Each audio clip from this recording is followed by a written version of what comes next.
नमस्कार दोस्तों। अर्थव्यवस्था के 8वें वीडियो के अंतर्गत हम लोग चर्चा करेंगे आर्थिक नियोजन की अवधारणा, इसकी शुरुआत कहाँ से हुई और इसका मुख्य उद्देश्य क्या है, भारतीय अर्थव्यवस्था में इसका रोल क्या है। तो हम लोग बारी बारी से चर्चा करने वाले हैं। अगर आर्थिक नियोजन की बात करें तो इसकी शुरुआत की बात करें अगर, तो इसकी शुरुआत जो है वो 20वीं शताब्दी की देन है। क्यों? क्योंकि यूरोपीय देशों में औद्योगिक क्रांति के फलस्वरूप उत्पादन की निजी प्रणाली का जन्म हुआ। अब निजी प्रणाली का मतलब क्या है कि वहाँ पे प्राइवेट सेक्टर को बढ़ावा दिया जाने लगा और इसी प्रणाली में निजी संपत्ति के अधिकार को सुरक्षा प्रदान की गई। अगर वहाँ पे मान लीजिए किसी की प्रॉपर्टी है तो वहाँ पे उसको एक अधिकार दे दिया गया कि किस तरीके उसको मैनेज करना है, यानी कि वो बेच सकता है और किसी की प्रॉपर्टी खरीद भी सकता है। तो इस तरीके से वहाँ पे रूल क्रिएट कर दिए गए और प्रत्येक व्यक्ति को व्यावसायिक स्वतंत्रता प्रदान की गई, जैसा कि मैंने बताया कि वो बेच भी सकता है और खरीद भी सकता है, जिसे पूंजीवादी की संज्ञा दी गई। अब हम लोगों ने जो सबसे पहला वीडियो था अर्थव्यवस्था का, वहाँ पे कुछ प्रकार की अर्थव्यवस्थाएं पढ़ी थी, जिसमें से एक पूंजीवादी अर्थव्यवस्था थी। उसको वहाँ पे हमने अच्छे से डिफाइन किया था और जहाँ पे बताने की ज़रूरत नहीं है। अगर आपने वीडियो नहीं देखा है तो जाइए उसको आप देख सकते हैं वहाँ पे। और 19वीं शताब्दी के उत्तरार्ध में इस नीति के दोष अनुभव किए जाने लगे और उन्हें दूर करने के लिए राजकीय हस्तक्षेप का समर्थन किया जाने लगा। यहीं से नियोजन के विचार का सूत्रपात हुआ और आगे समय बीतता गया और समय आया 1928 का। और 1928 में सबसे पहले किसी देश ने अगर आर्थिक नियोजन यानी कि इकोनॉमिक प्लानिंग का प्रयोग किया था, वो था आपका सोवियत संघ, यानी कि वर्तमान का जो रसिया है, उस टाइम का जो यूएसएसआर हुआ था। बाद में 1991 में ये टूट गया कई सारे देशों में। तो 1928 में सर्वप्रथम सोवियत संघ ने पहली बार नियोजन को आर्थिक विकास के साधन के रूप में अपनाया। वहाँ की पिछड़ी हुई कृषि अपनाया क्यों, वो भी रीजन दिया गया है कि वहाँ की जो पिछड़ी हुई कृषि थी और औद्योगिक व्यवस्था को आधुनिक औद्योगिक शक्ति में बदलने के उद्देश्य से इस योजना को शुरू किया गया और सफल भी रही जहाँ तक।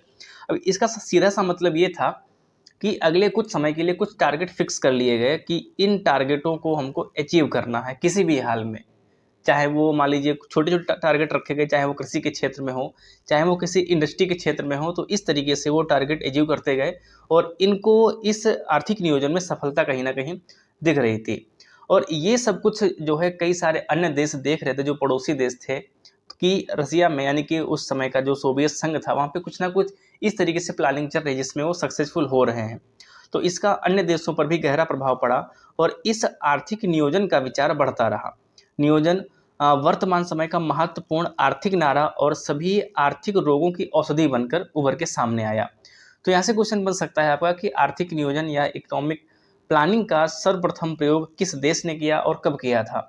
तो सबसे पहले जो प्रयोग हुआ था उसका 1928 में किसके द्वारा किया गया था, वो सोवियत संघ के द्वारा किया गया था। अब इसका हम मुख्य जो मूल उद्देश्य है आर्थिक नियोजन का वो देखने की कोशिश करते हैं।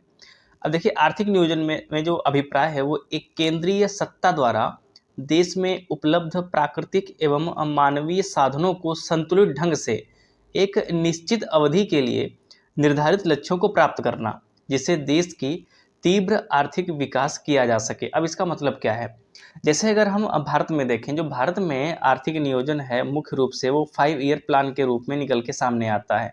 यानी कि ये हम इस तरीके से कह सकते हैं कि जो भारत में आपका पंचवर्षीय योजना है वो किसकी देन है, वो आर्थिक नियोजन की देन है। अगर आर्थिक नियोजन ना होता तो शायद भारत में जो आपकी पंचवर्षीय योजनाएं चल रही थी, क्यों 2015 तक चली हैं, जब तक आपका योजना आयोग था। जब से नीति आयोग आया है तब से पंचवर्षीय योजनाएं खत्म कर दी गई। वो कहीं ना कहीं आर्थिक नियोजन का ही एक तरीके से रिजल्ट था। इसमें क्या किया गया था, जैसे आपने पढ़ा होगा कि 10वीं 11वीं 12वीं 13वीं पंचवर्षीय योजना में टारगेट क्या था, उसका मुख्य उद्देश्य क्या था। तो कहीं ना कहीं ये चीज़ निकल के आती है कि कोई एक टारगेट फिक्स कर लीजिए और उसको अचीव करने के लिए आप उस तरीके से वेलफेयर स्कीम या कुछ ऐसे कार्य कीजिए जिसके कि जिस क्षेत्र में वो टारगेट रखा गया है वो पूरा हो सके। तो वहीं पर रखा गया, ये इस तरीके से कह रहा है कि आर्थिक नियोजन से अभिप्राय है एक केंद्रीय सत्ता। केंद्रीय सत्ता कौन हो गई, उस देश की केंद्रीय सरकार हो गई। देश में उपलब्ध प्राकृतिक एवं मानवीय संसाधन, अब प्राकृतिक जैसे क्या हो गया, कोयला हो गया, तेल हो गया, हाइड्रो पावर हो गया, इन सब तरीकों से प्राकृतिक। और मानव संसाधन जो हमारा ह्यूमन रिसोर्स है, चाहे वो सर्विस सेक्टर में हो चाहे किसी भी क्षेत्र में हो, वो आपका मानवीय संसाधन हो गया। इसको संतुलित ढंग से एक निश्चित अवधि के लिए, जैसे मैंने बताया कि मान लीजिए भारत में प्रायः 5 साल के लिए कोई ना कोई एक योजना, इसीलिए इसका पंचवर्षीय योजना नाम रखा गया।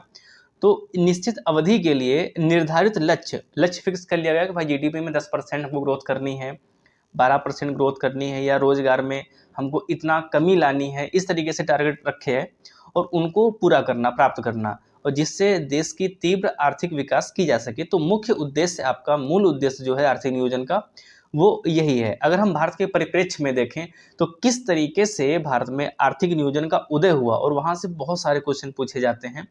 तो इस चीज़ को हम लोग कंटिन्यू रखेंगे नेक्स्ट वीडियो में, और इस वीडियो में इतना ही। तब तक के लिए अपना ख्याल रखिए और मिलते हैं अगले वीडियो में। तब तक के लिए जय हिंद।